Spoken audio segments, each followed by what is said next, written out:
Hi guys, Kemi Badenoch either has no self-awareness or is just dishonest, and I don't know which is worse. So at PMQs this week, she attacked the government on a whole range of issues. But during the discussion with Keir Starmer, she raised the recent news of Vauxhall in Luton and its plans to lay off about 1,100 staff. Now it's extremely ironic that she brought this up for two reasons, which I'll come to in just a moment. Have a listen. Mr. Speaker, the investment he's taking credit for was our work. I was business secretary. We negotiated those deals that he announced. But the bottom line is that in all that he has said, he doesn't seem to care about the young people who will lose their jobs as a result of his budget.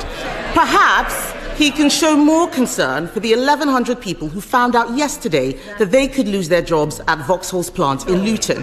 So while he flies around making unilateral commitments, back home, the real-world effects are businesses closing in Bedfordshire and Basildon. Does the Prime Minister stand by his promise to ban the sale of petrol cars by 2030, even if more jobs will be lost? Oh my goodness. Okay. There are two things to talk about here. First of all, Brexit.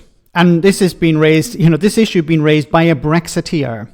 Kemi Badenoch, the Brexiteer, and she was the former business secretary. And she was reached out to by Vauxhall last year because they were struggling as a result of Brexit. And her response? Nothing.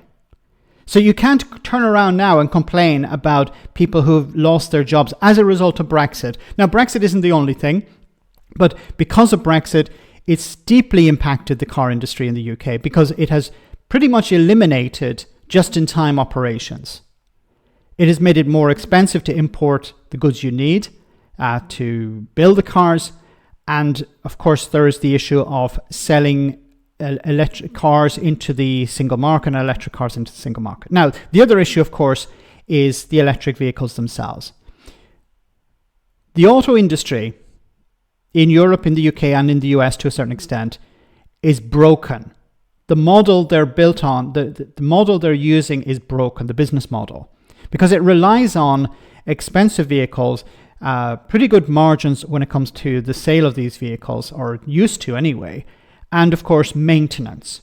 Now, over the last number of years, the last number of decades, we've had an auto industry, car industry, that has been lobbying hard, lobbying government not to introduce measures to reduce CO2 emissions, for example, or to move away from petrol and diesel cars. So they've been lobbying hard, saying, no, government, don't go in that direction, we need more time or whatever. And they've been dragging their feet when it comes to introducing electric vehicles. And while we in Europe, the US and the UK have been sleeping, China has been racing ahead.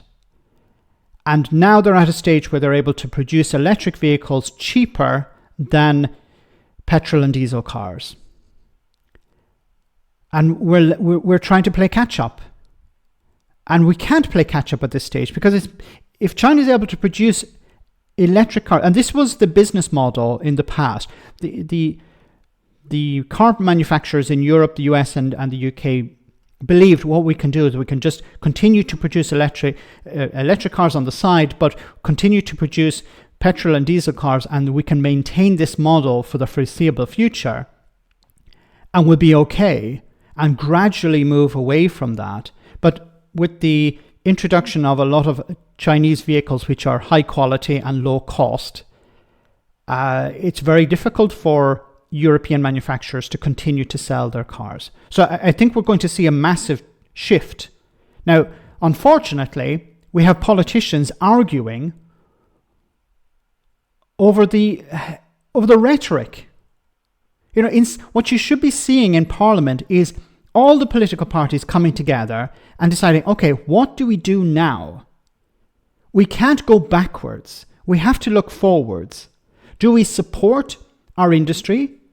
Do we just let it die and rely on Chinese imports?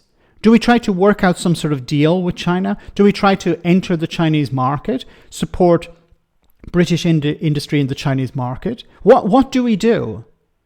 But instead what we're hearing is Brexiteers ignoring the reality of Brexit, and you have the new Labour government ignoring Brexit. We have to do something. And this isn't just a UK issue, this is a European and American issue as well. The model that we have been using when it came to the auto industry is broken. China is leading at the moment when it comes to electric vehicles. And if we want to maintain industry, we want to keep jobs, we have to adapt, or we have to just let it die. Let me know in the comment section, guys, what you think. As always, your comments are greatly appreciated. Thanks a lot.